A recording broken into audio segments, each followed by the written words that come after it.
సంక్షేమ సంఘం జాతీయ నాయకులు జాతీయ అధ్యక్షులు శ్రీనివాస్ గౌడ్ గారు, బీజేపీ నాయకులు మాజీ మంత్రి ఈటెల రాజేందర్ గారు, వేదిక మీద ఉన్నటువంటి వృత్తి సంఘాల రాష్ట్ర కన్వీనరు రమణ గారు, అలాగే వేదిక మీద ఉన్నటువంటి నాయకులు సోదరిమణులందరికీ, అలాగే మీ అందరికి కూడా సిపిఎం పార్టీ తరఫున విప్లవాభినందనలు తెలియజేస్తున్నాను. విద్యార్థుల రక్తము చిందని పోరే లేదు, విద్యార్థుల త్యాగము రాయని చరితే లేదు అనేటటువంటిది పాట ఉంది. ఏ పోరాటాలు చూసినా విద్యార్థులు ఉద్యమించకుండా, వాళ్ళ రక్తం చిందకుండా విజయాలు సాధించినటువంటి చరిత్ర ఏ ఉద్యమంలో కూడా లేదు.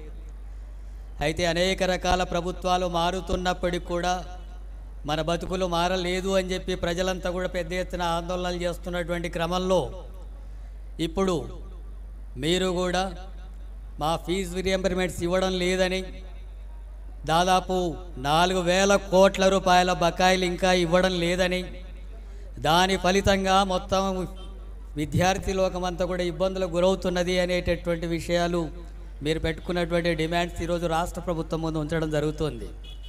రాష్ట్ర ప్రభుత్వం, గత ప్రభుత్వాలు ఇతర విద్యార్థుల గురించి కానీ, నిరుద్యోగుల గురించి కానీ, లేదా సామాజిక తరగతుల గురించి సరిగ్గా పట్టించుకోలేదని, ఈ రాష్ట్రంలో అత్యధిక జనాభా కలిగినటువంటి దళిత, గిరిజన, బలహీన వర్గాలు, మైనార్టీల సమస్యలు పరిష్కరించడంలో పూర్తిగా విఫలమయ్యిందని, ఖాళీగా ఉన్న ఉద్యోగాలు భర్తీ చేయడం లేదని, ఫీజు రియంబర్మెంట్స్ ఇవ్వడం లేదని, హాస్టల్స్లో సంక్షేమ విద్యార్థుల మెస్ ఛార్జీలు పెంచలేదని, ఇలాంటి అనేక సమస్యల మీద ఆందోళనలు జరిగినాయి.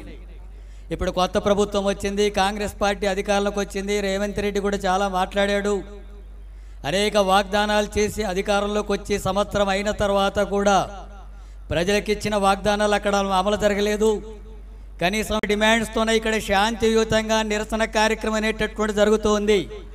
ఇప్పటికైనా ప్రభుత్వం స్పందించి, ముఖ్యమంత్రి రేవంత్ రెడ్డి స్పందించి ఈ డిమాండ్స్ని వెంటనే పరిష్కరించాలని చెప్పి సిపిఎం పార్టీగా డిమాండ్ చేస్తున్నాం. అలాగే ఈ విషయాలు పరిష్కరించకపోతే సిపిఎం పార్టీ ఆధ్వర్యంలో కూడా రాష్ట్ర వ్యాప్తంగా విద్యార్థుల సమస్యల పరిష్కారం కోసం, మీ డిమాండ్స్ పరిష్కారం కోసం కూడా ఉద్యమాన్ని కొనసాగిస్తాం, మీకు అండగా నిలబడతామని చెప్పి సిపిఎం పార్టీ తరఫున మీ అందరికి కూడా తెలియజేస్తూ ఉన్నారు. ఇప్పుడు విద్యార్థులు శాంతియుతంగా ఇక్కడ నిరసన చేస్తున్నారు, నిరసనలు చేస్తారు, ధర్నాలు చేస్తారు, పాటలు పాడుకుంటారు, 4 విషయాలు మాట్లాడుకొని వెళ్ళిపోతారని చెప్పి అనుకుంటే కుదరదు. ఈ విద్యార్థులే తిరగబడితేగిన ప్రభుత్వాల గద్దెలు దిగుతాయి, ముఖ్యమంత్రుల గద్దెలు తారుమారవుతాయి. అలాంటి చరిత్ర ఈ రాష్ట్రంలో, ఉమ్మడి రాష్ట్రంలో నెదుల మంత్రి జనార్దన్ రెడ్డికి విద్యార్థులు చూపించారు. అలాంటి పరిస్థితి ఈ రేవంత్ రెడ్డికి రాకూడదనుకుంటే రేవంత్ రెడ్డి వెంటనే ఈ సమస్యలను పరిష్కరించాలని చెప్పి డిమాండ్ చేస్తున్నాం. అలాగే ఈ సమస్యలు పరిష్కరించకపోతే ఆందోళన తీవ్రతరం అవుతుందని, ఆ ఆందోళన తర్వాత తీవ్రతరం అవుతే జరిగేటటువంటి పరిణామాలకు ఆయననే బాధ్యత వహించాల్సి ఉంటుందని చెప్పి కూడా హెచ్చరిస్తున్నాను. మనమంతా కూడా ఎస్సీ, ఎస్టీ, బీసీ, మైనార్టీల పిల్లలు, అణగారినటువంటి తరగతులు, పేద కుటుంబాలకు సంబంధించిన వాళ్ళు, ఇప్పుడిప్పుడే మన వాళ్ళు చదువుకోవడానికి ముందుకు వస్తున్నటువంటి వాళ్ళు, మనల్ని అందరూ కూడా చదివించడానికి ఈ అణగారినటువంటి తరగతుల తల్లిదండ్రులు కష్టపడుతున్నారు. అలాగా వాళ్ళు కూలి బతుకులుగా మారకూడదని మన కోసం చేస్తున్నారు. కానీ ఈ ప్రభుత్వాల విధానాల వల్ల ఉద్యోగాలు రాక, విద్యా అవకాశాలు లేక, మెరుగైనటువంటి విద్య అందించక అనేక మందిని ఈ రకమైనటువంటి వాళ్ళం కష్టపడి చదివి ముందుకు వచ్చిన తర్వాత ఉద్యోగాలు రాక మళ్ళీ మన బతుకులు కూలి బతుకులుగా మారుతున్నాయి. అడ్డ మీద కూలీలుగా మారుతున్నారు. డిగ్రీలు, పీజీలు చేసేసి అడ్డ మీద కూలీలుగా, ఆటో రిక్షా కార్మికులుగా, సెక్యూరిటీ గార్డులుగా, ఇతర అనేక రూపాల్లో ఇలాంటి పరిస్థితి వస్తున్నటువంటిది ఉంది. ఎందుకు ఉండాలి మనం అట్లా? ఎందుకు అనగారిన వాళ్ళగా మనం ఉండాలా? ఎందుకు పేదవాళ్ళగా ఉండాలా? ఎందుకు విద్య, వైద్యం అందక ఇబ్బంది పడాలా? ఎందుకు ఫీజు రియంబర్స్మెంట్ పెంచమని ఇవ్వమని అడిగే వాళ్ళగా ఉండాలా? వాళ్ళు మాత్రం ధనికులుగా, వాళ్ళు మాత్రం డబ్బున్న వాళ్ళుగా, వాళ్ళు మాత్రం ప్రైవేట్ యూనివర్సిటీల్లో ఉన్నతమైనటువంటి చదువులు చదివే వాళ్ళుగా, వాళ్ళు మాత్రమే మనకు ఏదో భిక్ష చేసినట్టుగా వేసేటటువంటి వాళ్ళుగా ఉండాలా?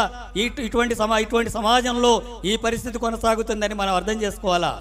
ఈ మొత్తం సమాజంలో ఈ అణగారిన తరగతులనంతా కూడా అణిచివేసి వాళ్ళ మీద దోపిడీ కొనసాగించి ఈ ధనిక ఆధిపత్య కులాలకు సంబంధించినటువంటి వాళ్ళు మన మీద వేల సంవత్సరాలుగా ఇలాంటి అణచివేత దోపిడీ కొనసాగిస్తున్నారు. వేల సంవత్సరాలుగా మీరు వెనకబడ్డ వాళ్ళు, మీరు దళితులు, మీరు అంటరవని వాళ్ళు, మీరు కులం తక్కువ వాళ్ళు, మీకు ఆస్తి ఉండకూడదు, మీకు భూమి ఉండకూడదు, మీకు సంపద ఉండకూడదు, మీకు అధికారం ఉండకూడదు, మీకు రాజకీయాలు చేయకూడదు, కేవలం మేము చెప్పింది వినేటటువంటి వాళ్ళగా ఉండాలా. ఎంగిలు మెతుకుల్లాక మీకు రూపాయి కిలో బియ్యం వేస్తాం, లేదా పింఛన్ వేస్తాం, లేకపోతే అదో ఇటో ఇస్తాం, వాటిని తిని ఉంటూ వాళ్ళకంతా కూడా ఊడిగం చేయాలని చెప్పి ఈ పాలక వర్గాలు అనుకుంటున్నారు. మీరు ఆలోచించాలా, ఎందుకు మన బతుకులు ఇట్లా ఉండాలా? వేల సంవత్సరాలుగా ఈ అనగారినటువంటి తరగతులు మాత్రమే ఎందుకు ఇట్లా ఉండాలా? ఎందుకు మనం ఈ భూమి మీదనే పుట్టాం కదా, ఈ భూమి మీద పుట్టినటువంటి ప్రతి ఒక్కరికి సమానమైనటువంటి హక్కులు ఉండాలి కదా, మనకు భూమి ఉండాలి కదా, మనకు ఇల్లు ఉండాలి కదా, మనకు విద్య ఉండాలి కదా, మంచి వైద్యం ఉండాలి కదా, మంచి ఉద్యోగం ఉండాలి కదా, సంపద ఉండాలి కదా, ఆత్మగౌరవం ఉండాలి కదా, అందరితో నలుగురిలో సమానంగా ఉండేటటువంటి బతుకులు ఉండాలి కదా. ఎందుకు మనం తక్కువ వాళ్ళం, ఎందుకు మనం వెనకబడ్డ వాళ్ళం, ఎందుకు పేదవాళ్ళం? ఎన్ని సంవత్సరాలు ఇట్లుండాలా, ఎన్ని వేల సంవత్సరాలు ఇట్లుండాలా, ఇంకెంతకాలం కొనసాగాల? ఇక కొనసాగడానికి వీలేదని డాక్టర్ బిఆర్ అంబేద్కర్ చెప్పాడు, ఇక కొనసాగడానికి వీలేదని జ్యోతిబా పూలే అంబేద్కర్ గురువు చెప్పాడు.